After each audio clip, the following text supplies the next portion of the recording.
Hey guys, I'm Mansoor. Welcome to our YouTube channel, The Coders Bridge. Hope you guys know we are continuing our deep learning playlist. In our previous session, we saw about activation functions. Today, we will be seeing one of our activation function, which is sigmoid. If you haven't subscribed to our channel, please subscribe our YouTube channel, which is The Coders Bridge, and hit a like button if you like the video. And please do watch this video completely to gain knowledge. What is sigmoid function and what are the practical usage of sigmoid function? What is the math intuition behind this? Okay, let's go into the video. Hope you guys know what is activation functions like we saw in our previous video. If you haven't seen that video, please watch that video. I will be giving that link in a I button. Okay, now in our previous session we saw what is activation function, what are the different types of activation function. So in our today's session we will be seeing our first activation function, which is sigmoid. So here the first thing is, what is sigmoid activation function? Sigmoid activation function is nothing but it will be so based upon our model output, it will be calculating the weights between 0 to 1. It will be calculating our derivative between the value ranging from 0 to 1, or we can also say it as -1 to 1. Okay, in simple term, it will be changing a linear equation into a non-linear equation. Okay, um so let's move forward and see what is how the curve of sigmoid activation function looks like. So this is the formula. As we know, 1 divided by 1 plus exponential power minus x. This x is nothing but the derivative, the value which we are going to pass to our sigmoid function, which is our output value. Okay, so we will be seeing the math intuition. So just to show, this is the curve. As I told you, right, the sigmoid function values ranges from 0 to 1, or it will be ranging from, in the negative infinity it will be going till -1, in the positive infinity it will be going till +1. So if you just google it, they will be also telling the sigmoid function is representing an S curve, a shaped curve. Okay, this is mainly used in logistic problem and logistic regression. And so now we are using, sigmoid function is mostly used for classification problems where we want to classify between two different classes. Okay, so now let's go here and we'll go to sigmoid. Okay, we'll close this. Okay, so here we can see, right, so I will be giving this URL in the description section. Just go through this sigmoid function is very how to say, in the Wikipedia page of sigmoid function is very helpful. Even I referred this particular page when I was learning about sigmoid function, and they have given a detailed explanation of about what is sigmoid function, like what are the formulas, how they have derived the formulas, to achieve the sigmoid function, what are the applications we are using sigmoid function, and many things. Even research papers have been attached over here. If you want, you can just go through. I will be giving this link in the description. Okay, now let's roll back to our practical session. Okay, hope you guys can see this window, right? So this is nothing but sigmoid functions. Okay, so here you can see one neural network, right? This is a neural network, nothing but, so these are the input layers. Okay, so let's these are the input layers. We'll just minimize it. So these are the hidden layers, and this is the output layers.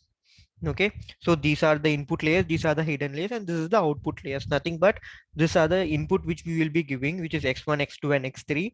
And for each and every input, each and every neuron, this is nothing but input is coming to this neuron. This is a neuron, this is a neuron, even this is a neuron, and this is a neuron. Okay, so each and every neuron is connected with each and every hidden layers. Here we can see, right, this node is connected to this thing, and at the same time this node is connected to this thing, which is x1, w1 is connected to O11 and O12. So same, w3 is connected to O11, W4 is connected to O12, and same W5 is connected to O11, W6 is connected to O12. At the same here, O11 is connected to O21 by W7, O12 is connected to O21 by W8. This W8, W1, W2 is nothing but this W represents weight.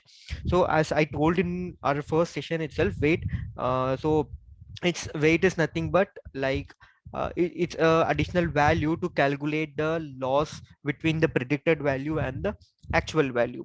Okay, so we will be seeing how to calculate weight by using backward propagation, what is the learning rate, to calculate how we will be using a chain rule in backward propagation to like change update the weight. So we'll be seeing the backward propagation in a detailed video. So this video is completely about sigmoid activation function. Okay, so this is how neural network something looks like. We will be having an input layer, we will be having a hidden layers, and we will be having a output layers. So at the end we will be applying the activation function, and we will be getting the predicted value, or we can also say it as a white hat. Okay, at the end we will be deriving this y value by using this formula, summation of xi into wi, where I range to I is equal to 1 and ranges to n. Nothing but we will be finding the summation of input value with this weight. So here we can see, right, we have multiple input, which is 3 inputs and multiple weights. So let's just go to another example. Sorry, so let's just move to this thing. Here we can see, right, this is nothing but we are doing summation, and at the end we will be applying our sigmoid activation function.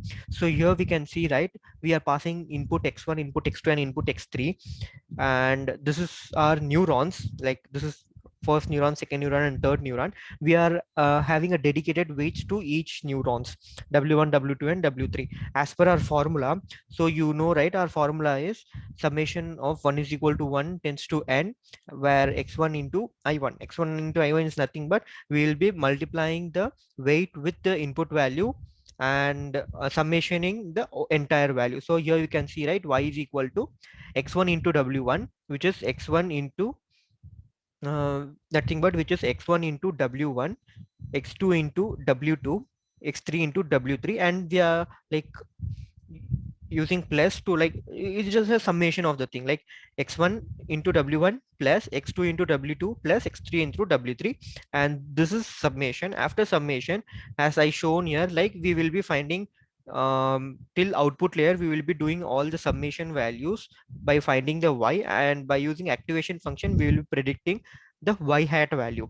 So now we got the y by using summation. We will be applying activation function, which is a sigmoid function, to predict the value by using y hat. Okay, so let's come to our formula, which is sigmoid formula. So here we can see, right, sigmoid formula is nothing but 1 divided by 1 plus e power minus y. This is a sigmoid formula. So we saw in our what is that, this thing itself, right? Sigmoid formula is nothing but f of x is equal to, like, this is a function, like 1 divided by 1 plus e power minus x or minus z or minus y, whatever we can say it. Okay, so it is just a derivative. We'll come to this neuron. So in this neuron, here you can see, right, the same thing which we calculated here. So we will be having two weights with the input weight.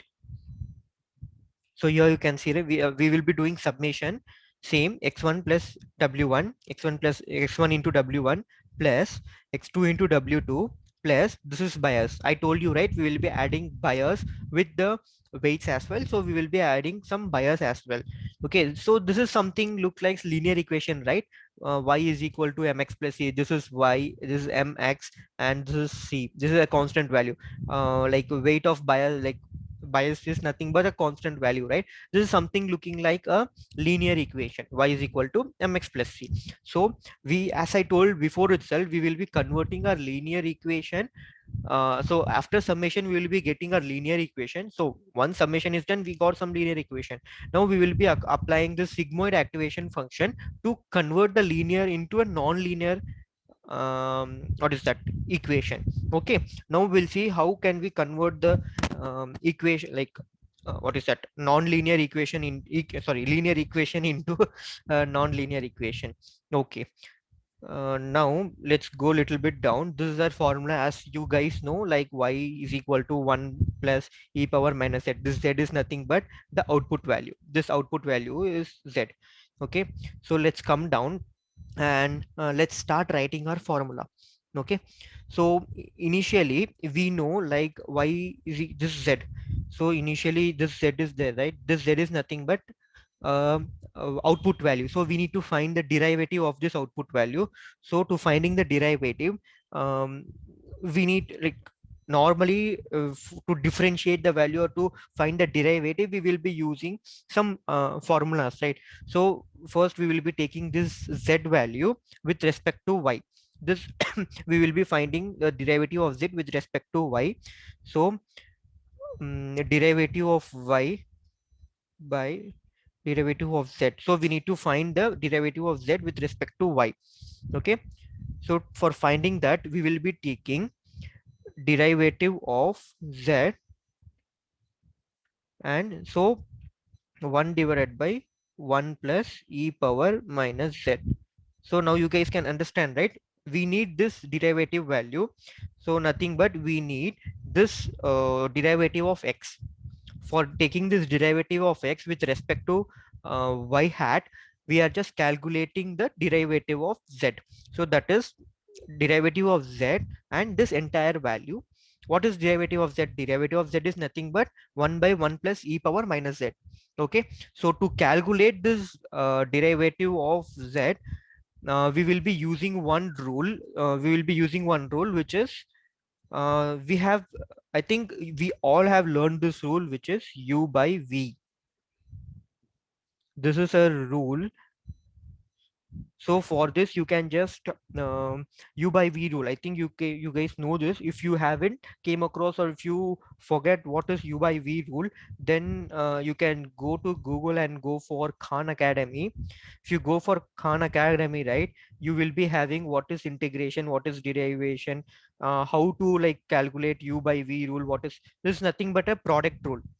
This is I told you, right? This, what is that, u by v, this is nothing but a product rule. If you just go to Khan Academy and search for u by v rule or Khan, what is that, product rule, you will be getting this entire derivation, how to calculate this thing. So now this is very complicated. Now I will be explaining you in a whiteboard in a in a simpler way.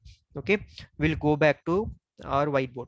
Okay, now we know like what is now we know, right? This is our formula. This is nothing but this is our formula. For this formula, um, we need to calculate the derivative of z with respect to y.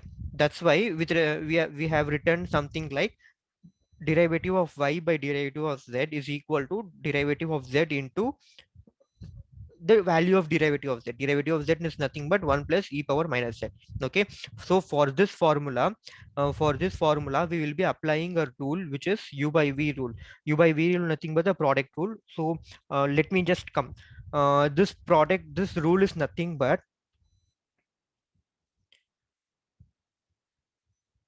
sum of denominator. Will consider this as denominator, this as numerator. So anything when we are dividing, which is above, it is numerator, which is below, which is denominator, right? It is u by v is nothing but denominator into derivative, will take with respect to x, derivative of numerator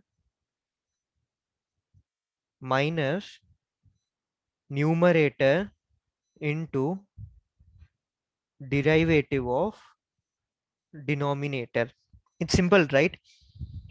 We have two values, u and v. U is numerator and v is denominator. So now we will be calculating u by v with this product rule formula. Product rule formula is nothing but numerator multiply by derivative of denominator multiply by the derivative of numerator minus numerator multiply by derivative of um, denominator. Simple, vice and versa, divided by square of denominator. Okay, I think you guys are clear with this. We'll move forward and we'll try to derive our sigmoid equation with the help of this same thing. Okay, so now we know u by v. Okay, so for this u by v, we will be applying this formula 1 by 1 plus e power minus z. This is u and this is v. Okay, so this is u and this is v. Now we will be applying the same formula to this. Let's take this color. Okay, so first we'll go a little bit upward. Yeah, first we'll take the denominator value, which is 1. This is the numerator, right? Sorry, this is the denominator. As I told before, we will be taking the square of denominator, nothing but 1 plus e power minus z of whole square. Okay, so if you see, now we got this value. So now we got this value. Now we need to calculate this value. Okay, for calculating that is simple. As I told before, first we will be putting a denominator value multiply by derivative of numerator. So what is the denominator here? Denominator is this value. Okay, 1 plus, this plus look very horrible. Okay, 1 plus e power minus z into, so now we need to put derivative of numerator. What is 1? So now numerator is 1. So derivative of 1 is 0. So derivative of any like 1 is obviously 0. Okay. So we will be putting 0 minus. Now we will be putting a numerator. Sorry, what is numerator? I think you, yeah. So we have, now we completed this one. Denominator multiplied by, so denominator multiplied by derivative of numerator, derivative of 1 is 0, minus, now we need to put numerator value.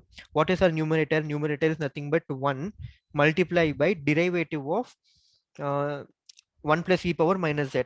What is uh, so when we do a math intuition, right? So I will be just explaining, while we calculate this e power minus z by using a chain rule in a back propagation, we will be getting the value of minus 1. So I will be putting a separate video on how to calculate this e power minus n by using chain rule. So now just consider this e power minus 1 value as minus z value as minus 1. Okay, so I will not confuse now with a chain rule also. Just consider this e power minus z as minus 1. Okay, now our formula is completed, which is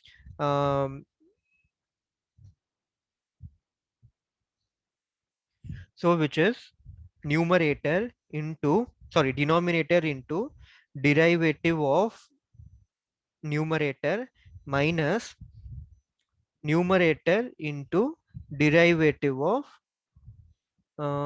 denominator. Okay, and here it is numerator denominator square. Now it is clear, right?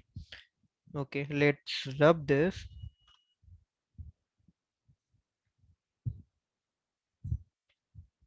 Okay, so now we'll go back to our formula. We'll solve this formula more. Okay, to solve this formula, we need to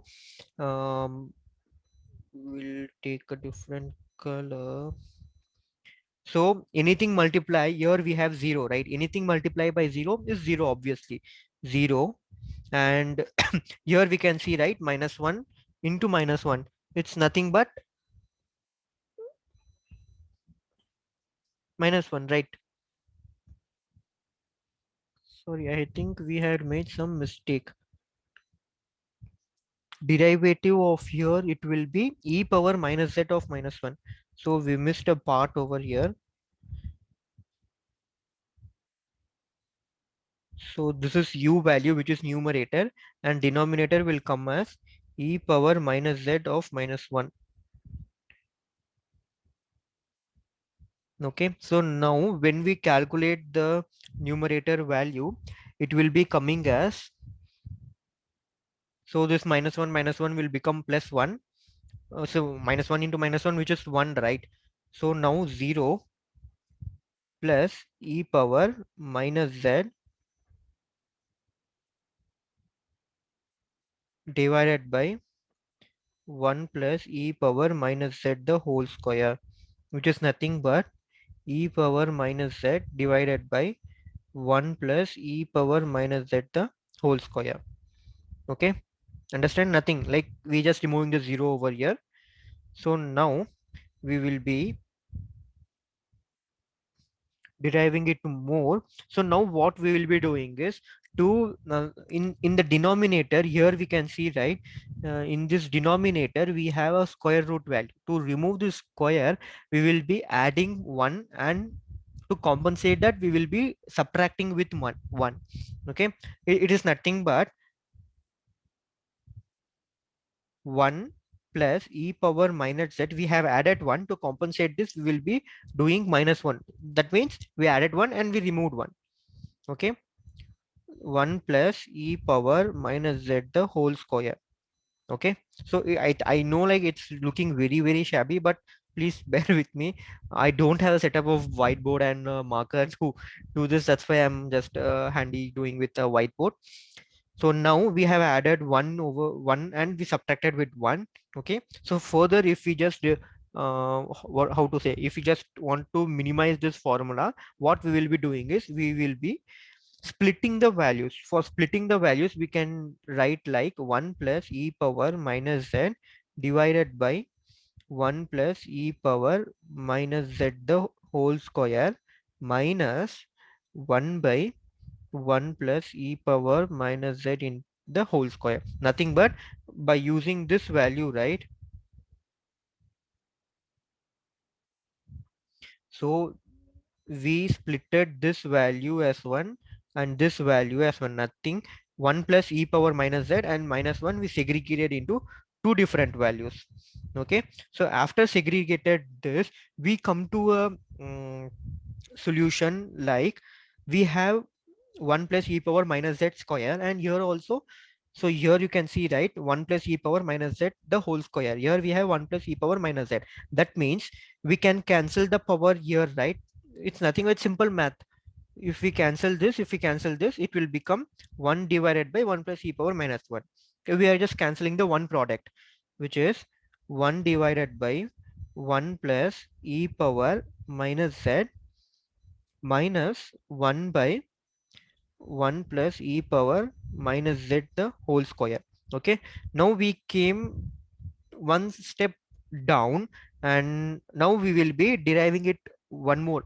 So if you see in this both LHS and RHS, you can see the common thing, which is 1 by 1 plus e power minus z is common. Okay, if we take that common value 1 plus e power minus z, if we take this common, what it will be here, 1 minus 1 by 1 plus e power minus z, which is nothing but here we have square, here we don't have square. So now we are taking common from out, like common out of this.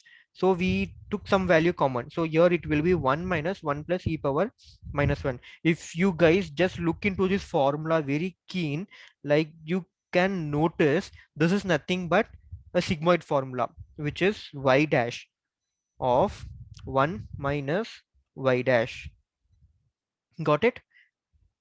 This is the formula where we will be applying, and we will be calculating our sigmoid. So this is the math intuition behind a sigmoid activation function. Nothing but as we saw in our this thing, right, 1 divided by 1 plus e power minus 1, and here we can see a curve over here, right? So this curve will be generated and this formula will be created behind this thing. So this is the entire math intuition behind that. So this is very shabby.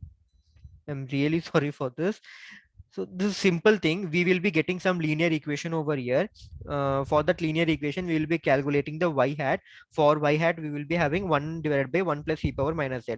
So we need to find the differentiate calculus of this, which is a differential calculus of z with the respect of y. So for calculating that, we will be using u by v rule. U by v rule is nothing but product of denominator and derivative of numerator minus product of numerator and derivative of denominator divided by denominator square. Okay, by using this we will be calculating this entire thing and we'll come to a solution which is this one. So this is the solution. So this is the solution, y is equal to y of 1 minus y. Okay, so by using this, let me show you one graph as well. So consider this as 0, this is 1. Okay, so this is x-axis. Okay, this is here the value is 1. So here the value is 1, here the value is 0.5. Okay, how will our graph will be looking? It will be something looking like this. So this is the S curve will be get formed when we apply the sigmoid activation function. Okay, and we have many drawback also when we are applying the sigmoid activation function. We will be seeing this after our practical session. Okay, for practical session we will be just going to Jupyter notebook. We'll just open our Jupyter notebook.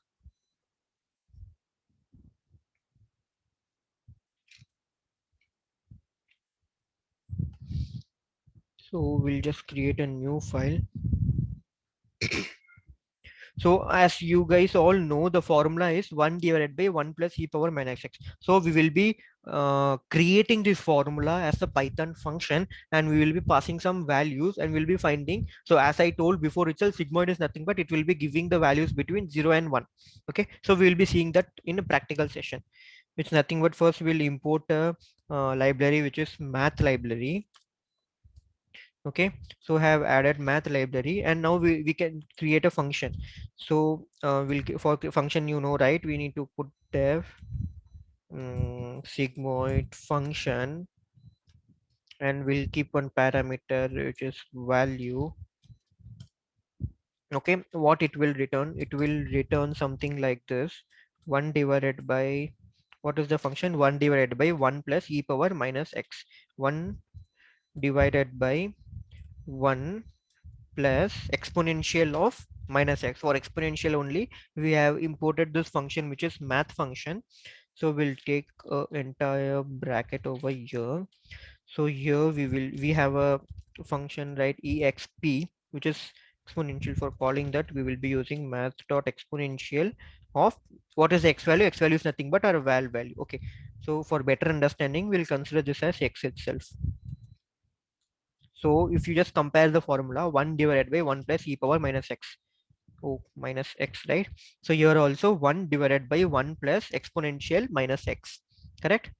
So we'll run this. So we will create one more block. We'll call this function over here. So for calling that function, we'll just copy paste it.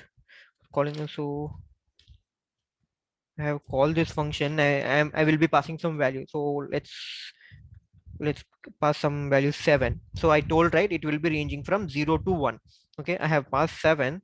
I will be running. Here we can see, right, sigmoid activation function return as 0.999, which is more or less equal to 1, which is not greater than 1. Okay, so now let pass some other value, 5. Sorry, here also we are getting a value which is between 0 to 1. Okay, and now we will be passing 0. Okay, we'll pass 0 itself. For 0 it will be coming the same value. Okay, 0.5. Okay, now we'll pass a negative value, we'll put -1. Here we are getting 0.26. We'll put some other value which is -4. We'll be getting 0.01. As I told, right, for each and every value which we pass to our sigmoid function, it will be ranging between 0 to 1. Maximum value is 1, minimum value is 0. Okay, let's come back to our slide. What is the use of sigmoid function? Sigmoid function is to convert the linearity in the equation to a non-linear equation, and it should be differentiable. So not only for activation, sigmoid activation function, all activation functions should have these properties. It should have non-linearity property, it should be differentiable, and especially sigmoid function is used for classifications problem. Okay, as I told, right, classification is nothing but when we are classifying between two objects. Okay, now we'll come to disadvantages of sigmoid function. What is the main disadvantage? Disadvantage is nothing but, so as I told, right, we will be getting some values between 0 and 1. So those value, when we plot it in a graph, at some point, here we can see, right, at some point it is meeting the zeroth value.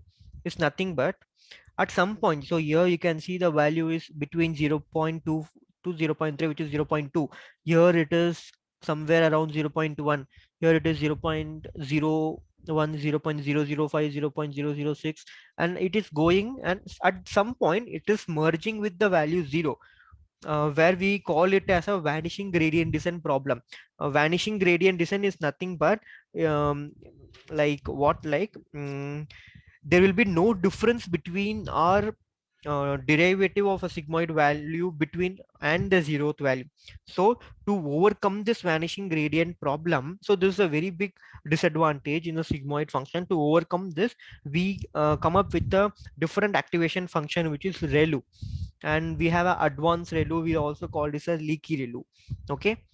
um, we'll see what is vanishing gradient descent, how to overcome the vanishing gradient descent. We have two different kinds of gradient descent: vanishing gradient descent problem and exploding gradient descent. So here, right, we have very less value, where 0 is more or less is equal to zeroth value. At some point it will merge with 0. Exploding gradient descent, in the sense the value will be too large, it will not meet the global minima itself. Okay, so we have two different types of problems in activation functions. We'll see that in our upcoming videos. So as of now, this is the only thing we will be seeing. So summarizing the complete sigmoid function. Sigmoid function is nothing but, it will be just ranging the values between 0 and 1. It's used to activate the function. If the value is more than 0.5, it will activate the neuron, or else it will not activate. The math intuition behind, we saw it in our what is that, whiteboard. So I'm really sorry about this very shabby thing. Okay, so that's only thing is, we will be converting a linear equation into a nonlinear equation with the help of sigmoid function. To derive this math intuition, we used a formula or a rule, which is u by v. For that u by v calculation or a product rule, you can visit this Khan Academy. So they have given a very good like explanation in Khan Academy about the derivation and the differentiation. Um, and I think we are now like clear what is sigmoid function, what is the use of sigmoid function, when to use sigmoid function. So whenever we are using classification problems, we need to go with sigmoid function. And we have many disadvantages, like vanishing gradient descent problem. So where the new weights will be more or less will be equal to the old weights. Okay, to overcome that, we have a new technique called ReLU activation function. We will be seeing that in upcoming videos. Hope, I think today that's it. If you guys have any comment, like queries or any comments, just mention in a comment section, and hit a like button if you just enjoyed the video. And stay tuned to more to get more updates on the activation functions deep learning. And please subscribe to the channel if you haven't done it. Until that, thank you, bye bye.